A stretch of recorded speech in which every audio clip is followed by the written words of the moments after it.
Saint of the day, Saint Teresa of Child Jesus. Generation of Catholics have admired this young saint, called her Little Flower, and found in her short life more inspiration for their own lives than in volumes by theologians. Yet Teresa died when she was 24 after living as cloistered Carmelite for less than 10 years. She never went on missions, never founded a religious order, never performed great works. The only book of hers published after her death was a brief edited version of a journal called Story of a Soul. But within 28 years of her death, the public demand was so great that she was canonized.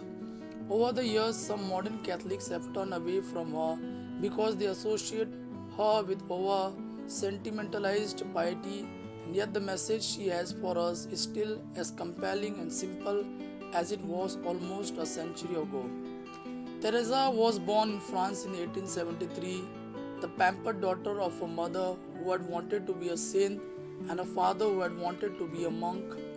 The two had gotten married but determined they would be celibate until a priest told them that was not how God wanted a marriage to work.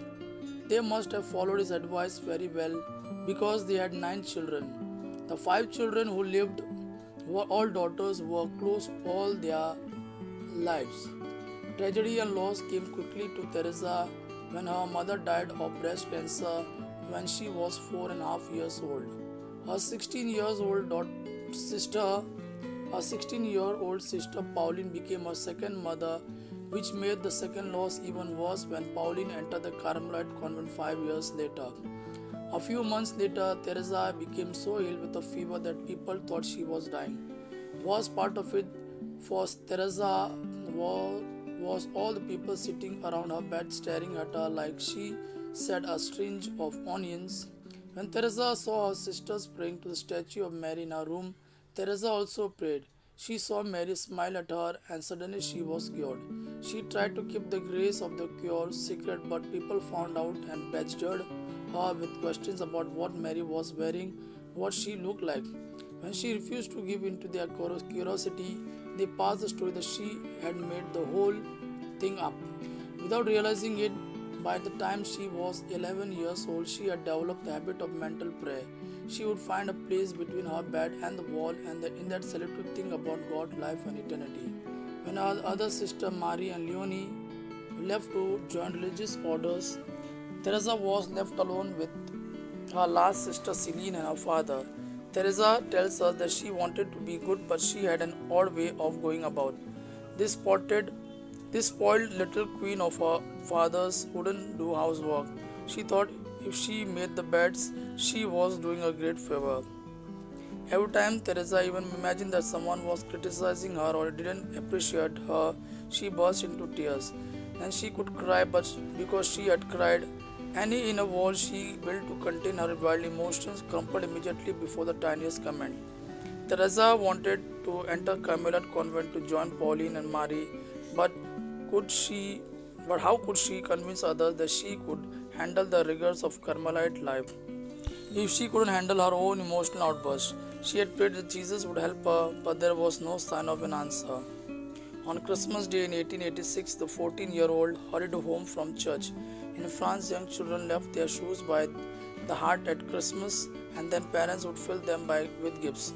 By 14, most children outgrew his custom. But her sister Celine didn't want Teresa to grow up, so they continued to leave presents in baby Teresa's shoes. As she and Celine climbed the stairs to take off their hats, the father's voice rose up from parlor below. Standing over the shoes, he sighed, "Thank goodness that the last time we shall have this kind of things." Teresa be known as Little Flower, but she had a will of steel. When the superior of Carmelite convent refused to take Teresa because she was so young, the formerly shy little girl went to bishop. When the bishop also said no, she decided to go over his head as well. Her father and sister took her on a pilgrimage to Rome to try to get her mind off this crazy idea. Teresa loved it. It was the one time when being little worked to her advantage. She knew as a Carmelite nun that she would never be able to perform great deeds. Love proves itself by deeds, so how I am to show my love. One time she was accused of breaking a vase when she was not at fault. Instead of arguing, she sank to her knees and begged forgiveness. These little sacrifices cost her more than bigger ones, for this went unrecognized by others. No one told her how wonderful she was for this little secret humiliation and good deeds.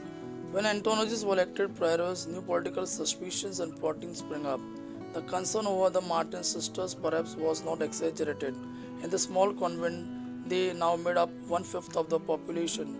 The spies and the fact that Teresa was a permanent novice, they put her in charge of the other novices. After she died, everything in the convent went back to normal. One nun commented there was nothing to say about Teresa, but Pauline put together Teresa's writing and sent 2000 copies to other convents. But Teresa, a little way of trusting in Jesus to make her holy and relying on small daily sacrifice instead of great deeds, appealed to thousands of Catholics and others who were trying to find holiness in ordinary lives. Teresa of Lisieux is one of the patron saints of the mission, not because she went everywhere, but because of her special love of the missions and the prayers and letters she gave in support of missionaries.